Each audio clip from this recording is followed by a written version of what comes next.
नमस्कार, grand news के bulletin में आप सभी का स्वागत है। मैं हूं साधना सिंह। खबरों की शुरुआत से पहले आइए नजर डालते हैं आज के हेडलाइंस पर। मुंह बोले मामा ने 6 दोस्तों के साथ मिलकर अपने भांजे की हत्या कर शव के टुकड़े करके नदी में बहाया। पुलिस ने आरोपियों को लिया हिरासत में। नशे के खिलाफ दुर्ग पुलिस ने बड़ी कार्रवाई करते हुए संदिग्ध रूप से घूम रहे 3 युवकों के पास से जब्त किया 6 किलो 30 ग्राम गांजा। शहर को स्वच्छ व सुंदर बनाने के लिए कलेक्टर द्वारा चलाया गया स्वच्छता अभियान। अवैध पोस्टर व बैनर पर होगी सख्त कार्रवाई। दुर्ग जिला अस्पताल में संभागायुक्त ने किया औचक निरीक्षण। 38 डॉक्टर रहे अनुपस्थित, थमाया नोटिस, बताओ कारण। अब खबरें विस्तार से। महज 1.5 लाख के लिए भिलाई स्मृति नगर में रहने वाले शेयर ट्रेडिंग व्यापारी नीलेश डेहरे की उसके ही मुंह बोले मामा ने अपने 6 दोस्तों के साथ मिलकर हत्या कर दी।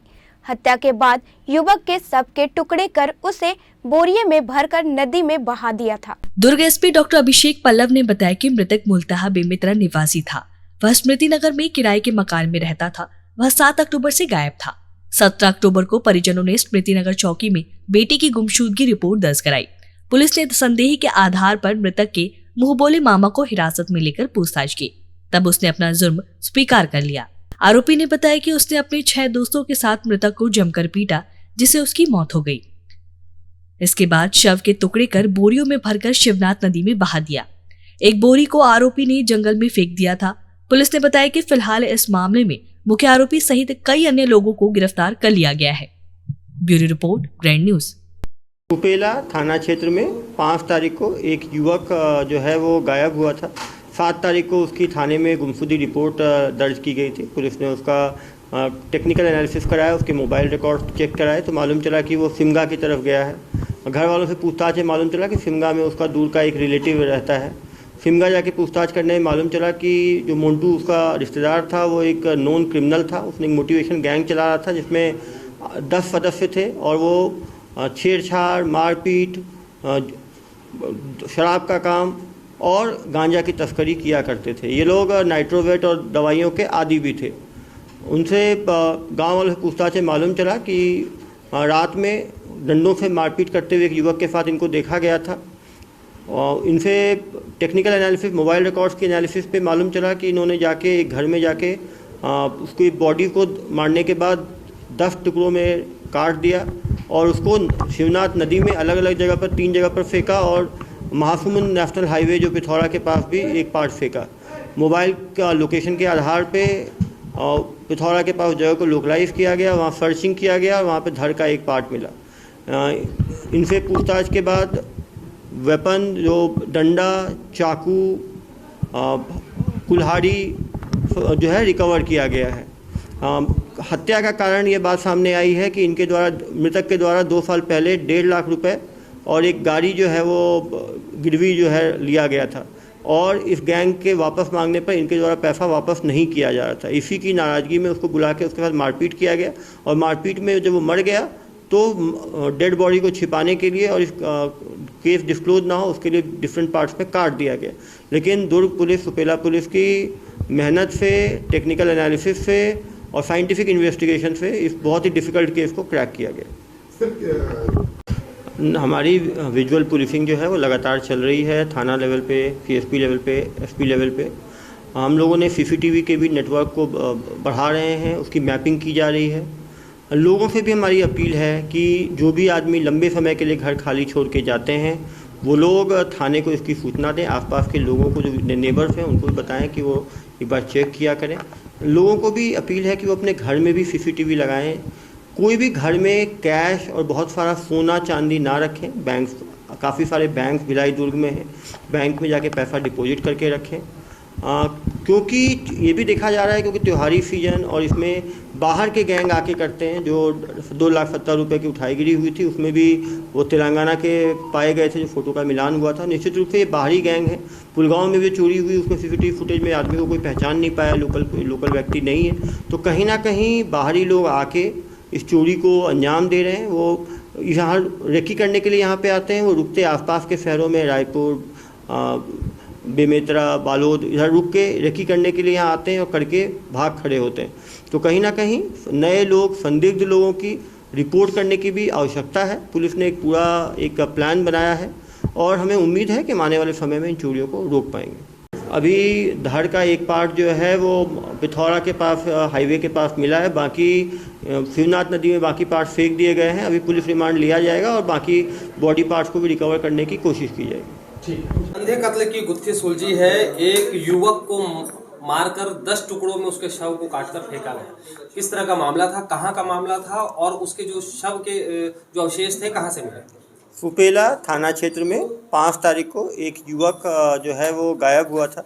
7 तारीख को उसकी थाने में गुमशुदगी रिपोर्ट दर्ज की गई थी। पुलिस ने उसका टेक्निकल एनालिसिस कराया, उसके मोबाइल रिकॉर्ड चेक कराए तो मालूम चला कि वो सिमगा की तरफ गया है। घर वालों से पूछताछ से मालूम चला कि सिमगा में उसका दूर का एक रिलेटिव रहता है। सिमगा जाके पूछताछ करने में मालूम चला कि जो मोन्टू उसका रिश्तेदार था वो एक नॉन क्रिमिनल था। उसने एक मोटिवेशन गैंग चला रहा था जिसमें 10 सदस्य थे और वो छेड़छाड़, मारपीट, शराब का काम और गांजा की तस्करी किया करते थे। ये लोग नाइट्रोवेट और दवाइयों के आदी भी थे। उनसे गांव वालों से पूछताछ से मालूम चला कि रात में डंडों से मारपीट करते हुए एक युवक के साथ इनको देखा गया था। और इनसे टेक्निकल एनालिसिस, मोबाइल रिकॉर्ड्स के एनालिसिस पे मालूम चला कि इन्होंने जाके एक घर में जाके उसकी बॉडी को मारने के बाद 10 टुकड़ों में काट दिया और उसको शिवनाथ नदी में अलग अलग जगह पर 3 जगह पर फेंका और महासमुंद नेशनल हाईवे जो पिथौरा के पास भी एक पार्ट फेंका। मोबाइल का लोकेशन के आधार पे पिथौरा के पास जगह को लोकलाइज किया गया, वहाँ सर्चिंग किया गया, वहाँ पे धड़ का एक पार्ट मिला। इनसे पूछताछ के बाद वेपन जो डंडा, चाकू, कुल्हाड़ी जो है रिकवर किया गया है।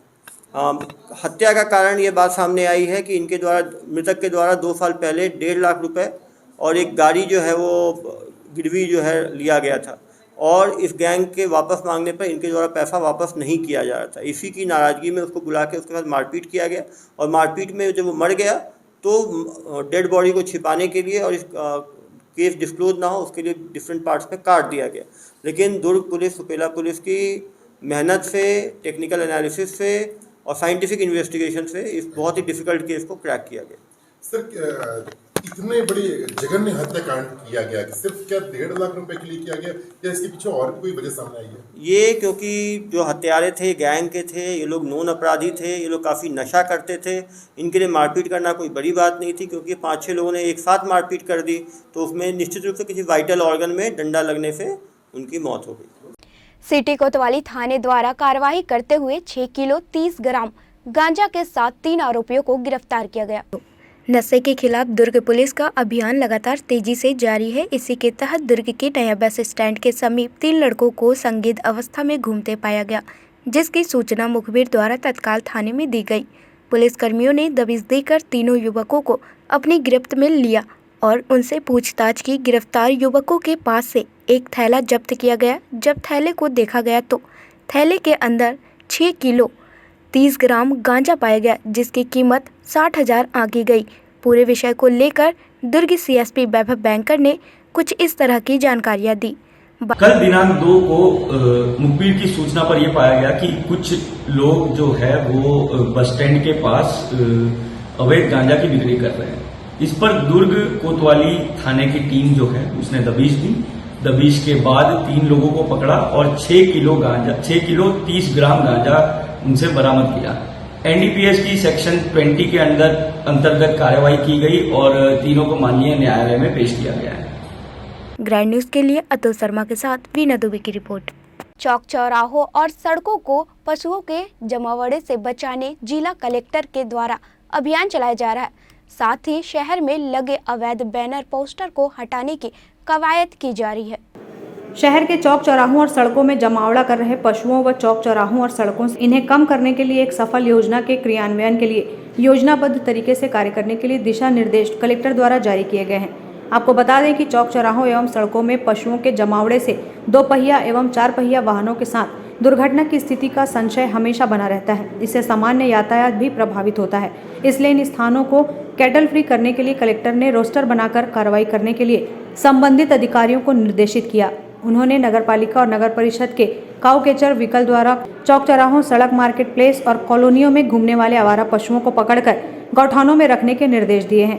जहां इनके लिए पर्याप्त व्यवस्था भी उपलब्ध कराने उपस्थित अधिकारियों को कलेक्टर ने निर्देश दिए। क्योंकि शहर में बहुत बड़ी एक दिक्कत आ रही है कि आवारा पशु बार बार रोड पर दिखाई दे रहे हैं। ये अलग बात है कि पिछले 2 महीने में बहुत स्पेशल कैंपेन्स चला के हमने लगभग 2000 से अधिक आवारा पशु स्पेशली गायों को हमने शहर के गोठानों में डाला है और उससे काफ़ी हद तक आवारा पशुओं का रोड पर दिखना कम हुआ है। पर अभी भी क्योंकि कई लोग हैं स्पेशली जो खटाल जहाँ पे शहर में चल रहे हैं तो वो अपने दिन में गायों को छोड़ दे रहे हैं रोड पे, तो अभी भी पूरी तरह से ये समस्या समाप्त नहीं हुई है। इसमें हमने एक नई तरह की चीज़ स्टार्ट कर रहे हैं कि सभी नगर निगमों में एक काऊ कैचर टीम होती है और एक ही गाड़ी होती है। तो अब सभी नगर निगम एक निश्चित दिन पर अपनी टीम को और अपनी गाड़ी को किसी एक नगर निगम में भेजा करेंगे और जब तक वहाँ की सारी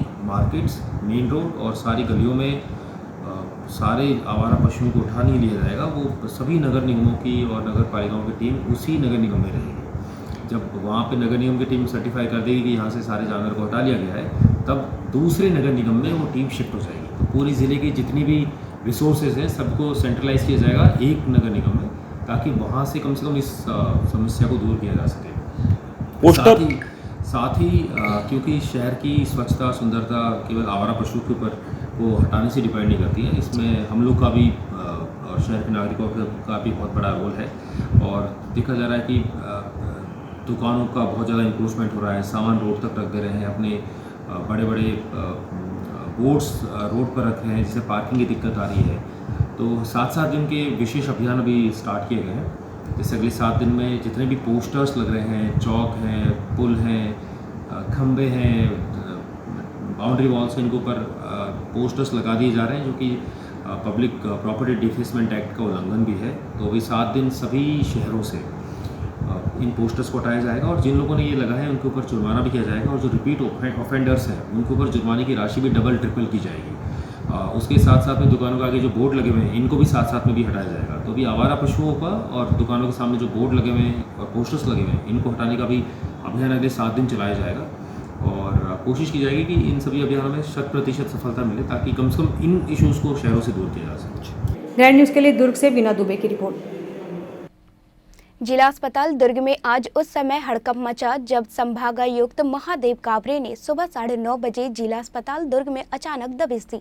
निरीक्षण के दौरान उन्होंने चिकित्सकों की उपस्थिति का जायजा लिया, जिस दौरान 33 चिकित्सा अधिकारी व विशेषज्ञ चिकित्सक एवं 5 संविदा अनुबंधित चिकित्सा अधिकारी अनुपस्थिति पाए जाने पर कड़ी नाराजगी जताते हुए सभी चिकित्सकों को कारण बताओ नोटिस थमाया। नर्सेस की उपस्थिति रजिस्टर के अवलोकन करने पर 70 नर्सेस के हस्ताक्षर नहीं पाए जाने पर सभी संबंधितों को कारण बताओ नोटिस जारी किया गया। संभागायुक्त कावरे ने जिला अस्पताल दुर्ग के सिविल सर्जन YK शर्मा को निर्देशित किया कि सभी विभागों के संबंधित चिकित्सक अधिकारी एवं कर्मचारी कार्यालय निर्धारित समय एवं अपनी पालियों में उपस्थित रहें। साथ ही कावरे द्वारा जिला चिकित्सालय में स्वास्थ्य संबंधी उपकरणों की उपलब्धता एवं उसके मेंटेनेंस के संबंध में चर्चा की गई एवं उसके व्यवस्थित रखरखाव के निर्देश दिए गए। और इसमें लोग यदि नहीं सुधरेंगे तो फिर हमको अनुशासनात्मक कार्रवाई कड़ी कार्रवाई भी करना पड़ेगा और सुधार आना चाहिए। देखिए लगभग 38 डॉक्टर्स जो है ये अनुपस्थित दिखे हैं। ग्रैंड न्यूज़ के लिए दुर्ग से नवीन दिल्लीवार की रिपोर्ट। छत्तीसगढ़ मतहारी की मूर्ति अनावरण एवं छत्तीसगढ़ियावाद के विरुद्ध भारतीय जनता पार्टी के सह प्रभारी नितिन नवीन द्वारा अपमान के विरुद्ध में 3 नवंबर को युवा कांग्रेस दुर्ग ग्रामीण विधानसभा अध्यक्ष के मार्ग में DSP चौक रिसाली में पुतला फूंका गया। छत्तीसगढ़ युवा कांग्रेस प्रभारी राष्ट्रीय महासचिव डॉक्टर पलक वर्मा, सह प्रभारी राष्ट्रीय सचिव इकबाल गरेवाल एवं प्रदेश अध्यक्ष आकाश शर्मा के निर्देशानुसार भारतीय जनता पार्टी के सह प्रभारी नितिन नवीन द्वारा छत्तीसगढ़ महतारी की मूर्ति अनावरण एवं छत्तीसगढ़ियावाद के अपमान के विरोध में 3 नवंबर को युवा कांग्रेस दुर्ग ग्रामीण के अध्यक्ष अजीत यादव के नेतृत्व में भाजपा सह प्रभारी नितिन नवीन का पुतला दहन DPS चौक रिसाली में किया गया, जिसमें युवा कांग्रेस दुर्ग ग्रामीण विधानसभा उपाध्यक्ष उबारन टंडन, शुभम वर्मा, महासचिव राहुल ताम्रकार, अमित सिंह के साथ युवा कांग्रेस के सभी पदाधिकारी बड़ी संख्या में उपस्थित रहे। युवा कांग्रेस की राष्ट्रीय महासचिव डॉक्टर पलक वर्मा जी और सह सचिव इकबाल गनेवाल जी, प्रदेश अध्यक्ष युवा कांग्रेस के आकाश शर्मा जी के आह्वान पे आज हम लोग युवा कांग्रेस दुर्ग ग्रामीण के अध्यक्ष अजीत यादव के नेतृत्व में पुतला दहन किया गया है। नितिन नवीन जो हमारे छत्तीसगढ़ के बोली भाषा संस्कृति के अपमान करी से ओकर विरोध में हम आज डीपीएस चौक में पुतला दहन करे हैं। नवीन नितिन जी जो हमारे छत्तीसगढ़ के परंपरा को लेकर, हमारे संस्कृति को लेकर जो गाली गलौज कर रहे हैं, अवैध जो बात बोलते हैं, उनको शोभा देना चाहिए ये सब चीज़ पे। इस वजह से आज हम लोग युवा कांग्रेस उनका पुतला दहन किए हैं। हमारी छत्तीसगढ़ कांग्रेस सरकार छत्तीसगढ़ की संस्कृति को बढ़ाने के लिए ये छत्तीसगढ़ का जो हमारी छत्तीसगढ़ महतारी का मूर्ति हर जिले में लगाना चाह रही है, जिसका विरोध भारतीय जनता पार्टी कर रही है और उनका कहना है ये गलत है। जब छत्तीसगढ़ में रह के छत्तीसगढ़ की संस्कृति को हम नहीं बचाएंगे तो कौन बचाएगा। और ये युवा कांग्रेस का जो मांग है वो जायज़ है, गलत नहीं है। और छत्तीसगढ़ सरकार जो कर रही है वो सही कर रही है, कोई गलत नहीं कर रही। भारतीय जनता पार्टी के पास कोई मुद्दा नहीं है, इसलिए ये भड़काने के लिए, लोगों को भड़काने के लिए गलत सलत बयानबाजी कर रही है। ये चीज़ इन लोगों का चलना नहीं है। इन्होंने कोई 15 साल में कोई काम किया नहीं है। छत्तीसगढ़ सरकार अगर 3 साल में इतना काम कर दिए, बौखला गए हैं लोग, इसलिए लोग अनाप शनाप बयानबाजी कर रहे हैं। ऐसे लोगों का हम विरोध करते हैं, पुतला दहन करते हैं। ग्रैंड न्यूज़ के लिए दुर्ग से वैभव चंद्राकर की रिपोर्ट। वक्त हो चला एक छोटे से ब्रेक का, बने रहिए ग्रैंड न्यूज़ के साथ। खबरें और भी है, ब्रेक के बाद जल्द लौटते हैं।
Relationships are forever. Out of all loved ones, your children are most precious. One of our biggest dreams is to give our children's marriage the top in luxury and facility.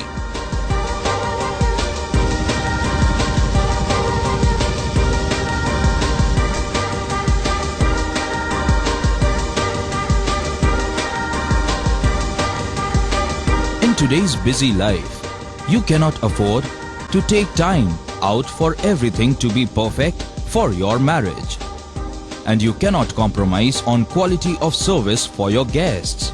Our customized marriage packages are made just according to your wish. This presentation will acquaint you with the different luxury packed marriage packages available. This package has an elaborate menu with 60 mouth-watering items. Bharat Swagat including welcome drink, snacks and sweets, a breathtakingly decorated welcome gate and the arena decorated with flowers. To give you the best colors in view, we organize special light effects for all areas. We take care of decorating the groom's car to its best attire and exclusive DJ beats for extreme fun and valet parking to make your guests feel like an emperor. Our exclusive add-ons give you unlimited freedom to customize your ceremony to its best. Break के बाद आप सभी का स्वागत है।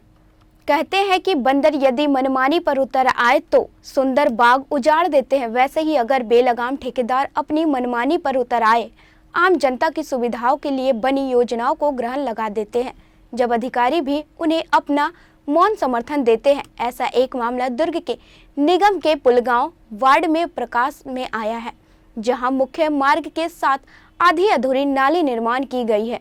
आम जनजीवन से जुड़ी मूलभूत आवश्यकताओं की लाचार व्यवस्था से जब तक मलेरिया और डेंगू जैसी बीमारियां महामारी का रूप ना ले ले या घटित दुर्घटना से किसी के बलि न चढ़ जाए, तब तक प्रशासन अपनी कुंभकर्णी नींद में नहीं जागता। ऐसा ही मामला देखने को मिला है दुर्ग नगर निगम पुलगांव क्षेत्र वार्ड क्रमांक 55 में, जहां महेश कॉलोनी के पास पुलगांव नेहरू नगर मुख्य मार्ग चौड़ीकरण के साथ बनाई गई आधी अधूरी बड़ी नालियों की वजह से घरों से निकला हुआ गंदा पानी नाली से ओवरफ्लो होकर खाली मैदान में भरा हुआ है, जिसमें मच्छर, मक्खी व डेंगू की वजह से विभिन्न बीमारियों का खतरा पैदा हो गया है।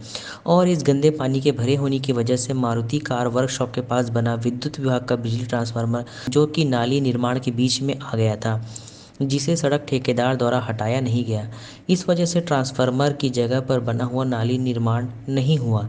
इसके साथ ही कई जगहों पर बजबजाती यह नालियां मौत की सबब बन रही है। पुलगांव चौक के पास ही इस नाली में गाय घुस गई और फंसकर मर गई, जिसकी दुर्गंध आसपास फैली हुई है और लोगों का जीना दुर्भर हो गया है। भविष्य में इन खुली नालियों में छोटे बच्चों के गिर जाने का डर बना हुआ है। इन खामियों को ठीक कराने के लिए ठेकेदार को कई बार अवगत कराया गया है तथा उसकी लापरवाही के लिए संबंधित लोक निर्माण विभाग में कई बार शिकायत भी दी गई है, लेकिन समस्या जस की तस बनी हुई है। वार्ड के एक जागरूक नागरिक अश्विनी निषाद इस समस्या के समाधान को लेकर लगातार सक्रिय रहे हैं। उन्होंने बताया कि ये सर PWD का काम है, जो नाली का मैर रोड का, वो जगह जगह चेम्बर बनाया है, वो आधा अधूरा छोड़ दिया है। उसके कारण कई समस्या आ रहा है, उसमें गैया से लेकर कुत्ता से लेकर घुस के वहीं ख़त्म हो जा रहा है। तो नाली कई जगह खुला दिख रहा है, उसका भी क्या वजह है, उससे क्या और दिक्कत आ रही होगी आसपास के वार्ड वासियों? नाली खुला होने के कारण गाय से लेकर कुत्ता से लेकर और पानी भी भराव है, उसमें पानी भराव के कारण मलेरिया का शिकायत, कई प्रकार की बीमारी उत्पन्न हो रहा है। इसके लिए और आपने कहीं पे शिकायत की होगी, किसी को बताया, तो क्या कहना है उनमें? मैं 2-3 बार मैनेजर को फ़ोन किया, जो एस किस कंपनी के मालिक को फ़ोन किया, उसके बाद भी वो ध्यान नहीं दे रहे हैं। और इसके अलावा विभाग में नगर निगम या विधायक या महापौर से भी आपने इसके बारे में शिकायत की होगी, तो उनका क्या कहना है? नहीं, मैं इसके बारे में तो विधायक महापौर के पास शिकायत तो नहीं की हूँ, फिर मैं जो है PWD अधिकारी के पास शिकायत की हूँ कि आपका चेम्बर नहीं ढका है और 2-3 जगह पानी का भराव है नाली में, उसका निकासी नहीं हुआ है। इसका शिकायत नाली बन रहा था तब भी किया था, अब भी कर रहा हूँ। करीब 1.5 साल हो गया है इस कार्य को चलते हुए। वार्ड की समस्याओं को लेकर जब ग्रैंड न्यूज ने लोक निर्माण विभाग के कार्यपालन अभियंता AK श्रीवास्तव से चर्चा की, उन्होंने इस मामले में तुरंत संज्ञान लेते हुए बताया कि उसका पैसा CSV में पटा दिया गया था, क्योंकि यूँ कहिए कि बरसात या जो भी कारण रहा हो, काम बंदा तो भी निश्चिंत हो गए थे। अभी मैंने उनके ई से बात किया वर्मा साहब से, तो मेरा सबमिया कल उनके ए से मिलके इस प्रॉब्लम जल्दी सॉर्ट आउट करेगा, क्योंकि अब बरसात खत्म हो गई तो हमारा भी नाली काम भी पकड़ेगा, स्पीड पकड़ेगा, तो हटाना उनको पड़ेगा। पैसा पड़ चुका है उसका, कोई दिक्कत नहीं कहीं, और I think within week हो जाना चाहिए। ग्रैंड न्यूज़ के लिए दुर्ग से वैभव चंद्राकर की रिपोर्ट। भिलाई इस्पात संयंत्र के टाउनशिप के करीब 40,000 उपभोक्ताओं को नवंबर से बढ़ी बिजली की दर का भुगतान करना होगा। टैरिफ में 3 से 5% तक की बढ़ोतरी की गई है। फॉर्मूला के बदले जाने से बिजली टैरिफ में 30% तक की वृद्धि हुई है। इसकी वजह से नवंबर महीने से उपभोक्ताओं पर 20 से 30% तक आर्थिक बोझ बढ़ेगा। भिलाई इस्पात संयंत्र ने कल से बिल को ऑनलाइन अपलोड करना शुरू भी कर दिया है। इसके बाद टाउनशिप के रहवासियों की चिंता बढ़ गई है। बीएसपी टाउनशिप में 5 साल बाद बिजली टैरिफ में वृद्धि की गई है। इस दौरान बीएसपी प्रबंधन की ओर से प्रत्येक वर्ष नए बिजली टैरिफ विद्युत प्लान को नियामक आयोग को भेजा जाता रहा है, लेकिन किसी न किसी कारण से प्लान को आयोग की मंजूरी नहीं मिल पा रही थी। इस बार भी बीएसपी प्रबंधन ने बिजली टैरिफ बढ़ाने का प्रस्ताव भेजा था, जिसे आयोग की मंजूरी मिलने के बाद सितंबर महीने से इसे लागू करना था। उस महीने की बिजली खपत की जानकारी अक्टूबर तक जमा हो पाती, वहीं उसका बिजली नवंबर महीने में भी जारी किया जा रहा है। सितंबर में हुई खपत की बिजली का बिल नए टैरिफ के हिसाब से उस महीने भुगतान करना होगा। टाउनशिप में रहने वाले रहवासियों का कहना है कि टाउनशिप वासियों का दुर्भाग्य है कि जहां राज्य सरकार ने बिजली बिल आधा किया है, वहीं बीएसपी प्रबंधन ने बिजली बिल दुगना कर दिया है। राजनीतिक प्रयास होना चाहिए, वह नहीं हुआ। इसके लिए जहां तक संघर्ष करना पड़ेगा हम करेंगे। साथ ही बीएसपी प्रबंधन को राज्य सरकार की तरह बिजली बिल आधा करके टाउनशिप वासियों को देना चाहिए। 2003 के इलेक्ट्रिकल एक्ट आने के बाद बिजली के मामले में बिजली का दर निर्धारण का अधिकार छत्तीसगढ़ राज्य विद्युत नियामक आयोग को है। भिलाई इस्पात संयंत्र के टाउन इंजीनियरिंग इलेक्ट्रिकल डिपार्टमेंट, जिसके पास बिजली प्रदाय करने का लाइसेंस है, उसने बिजली बिल बढ़ाने को लेकर एक याचिका प्रस्तुत किया था छत्तीसगढ़ राज्य विद्युत नियामक आयोग में। उस याचिका के मामले में हम लोगों ने भी बिजली बिल न बढ़े और बिजली बिल आधे का लाभ सरकार राज्य छत्तीसगढ़ की योजना का हमारे उपभोक्ता को मिल पाए, इसको लेकर हम लोगों ने भी याचिका दायर किया था। लेकिन हमारी याचिका पे सुनवाई न करते हुए राज्य विद्युत नियामक आयोग ने भिलाई इस्पात संयंत्र की याचिका को अलाउ किया है और इससे बिजली बिल बढ़ा है। और ये दुर्भाग्य है पूरे छत्तीसगढ़ में भिलाई टाउनशिप का, जहाँ पे पूरे राज्य को बिजली बिल आधा का लाभ मिल रहा है उपभोक्ता होने के नाते। हमारा टाउनशिप का क्षेत्र बिजली बिल आधा का लाभ नहीं ले पा रहा और इसके लिए जो राजनीतिक प्रयास होना चाहिए वो राजनीतिक प्रयास अभी तक नहीं हुआ है और इसके लिए जहाँ तक भी संघर्ष करना पड़ेगा हम लोग आगे जाके संघर्ष करेंगे। समस्या कहाँ है? जी, निश्चित रूप से इस प्रकार से बिजली बिल में बढ़ोतरी करना आम जनता पे जो है इस्पात संयंत्र के परिधि में जो लोग आते हैं उन्हें बहुत परेशानी होगी और निश्चित रूप से राज्य शासन की तरह इनको भी बिल जबकि कम करना चाहिए, बल्कि उल्टा इनको बढ़ाने की कोई आवश्यकता नहीं है। और मैं तो मूलभूत समस्याओं के ऊपर जहाँ यहाँ पे विधायक है, सांसद है, इनको प्रमुख रूप से प्रबंधन से चर्चा करनी चाहिए और इस प्रकार की योजनाओं पे तत्काल अंकुश लगाने का प्रयास करना चाहिए। और आम जनता भी जागरूक है। अगर इस प्रकार से आगे ऐसे ही चलता रहेगा तो आने वाले समय में जनता जनार्दन अपनी व्यवस्था को बना लेगी। जिस प्रकार से भी विरोध प्रदर्शन करना, वो विरोध प्रदर्शन भी इनके खिलाफ होगा। ग्रैंड न्यूज़ के लिए अतुल शर्मा की रिपोर्ट। बेमेतरा जिले के नगर पंचायत देवकर के टाउन हॉल में नए तहसील कार्यालय का लोकार्पण मुख्य अतिथि प्रदेश के जल संसाधन एवं कृषि विकास पंचायत मंत्री रवि चौबे ने फीता काटकर किया। देवकर नगर पंचायत में 13 मंडल के कुल 46 गांव के 27 ग्राम पंचायतों को शामिल किया गया है। इसमें देवकर और परपोड़ी शामिल है। मंत्री रविंद्र चौबे का स्थानीय बस स्टैंड में विधायक प्रतिनिधि विनोद कुंजम के नेतृत्व में भव्य स्वागत किया गया। इसके बाद मंत्री चौबे का काफिला कार्यक्रम स्थल Swami Atmanand English medium school पहुंचा। मंत्री ने नवीन कार्यालय टाउन हॉल में मां सरस्वती की पूजा अर्चना कर इसका लोकार्पण किया। इस मौके पर अधिकारी कर्मचारियों के साथ बड़ी संख्या में जनप्रतिनिधियों के अलावा आम नागरिक शामिल हुए। मंत्री चौबे ने आम जनों को संबोधित करते हुए कहा कि नवीन तहसील कार्यालय खुलने से अब देवकर सहित क्षेत्र वालों को कोई असुविधा नहीं होगी और उन्हें साजा जाने की जरूरत नहीं पड़ेगी। शासकीय योजनाओं का लाभ आम जनों के अलावा किसानों को समय पर मिलेगा। खुशनुमा माहौल में किसानों के साथ चर्चा किया, दीपावली की बधाई राज्योत्सव की बधाई, नया धान खरीदी का काम शुरू हो रहा है उसकी बधाई, तहसील कार्यालय की बधाई, सारे कार्यक्रमों का संयोग था और कितना खुशियाँ लोगों के चेहरे पे है। इसलिए आज चूँकि माननीय मुख्यमंत्री जी ने तहसील का वर्चुअल शुभारंभ किया था, विधिवत उद्घाटन आज हम सब लोगों ने मिलकर के किया है। मैं पूरे देवकर तहसील के वासियों को हृदय से बधाई देता हूँ। जिले में राज्य शासन की महत्वाकांक्षी योजना धान खरीदी की शुरुआत 1 नवंबर से हो गई है, लेकिन सोसाइटियों में अभी भी धान की तौल मैनुअल कांटे से की जा रही है।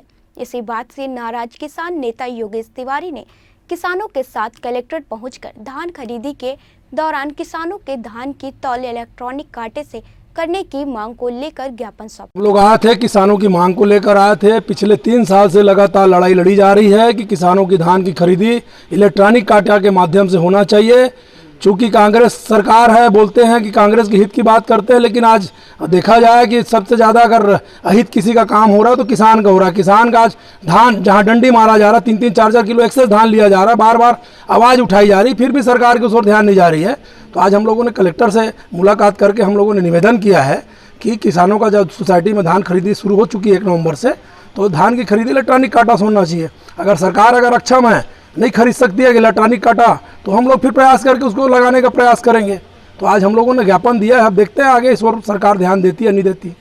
ग्रैंड न्यूज़ के बुलेटिन में फिलहाल इतना ही। मुझे दीजिए इजाजत। नमस्कार।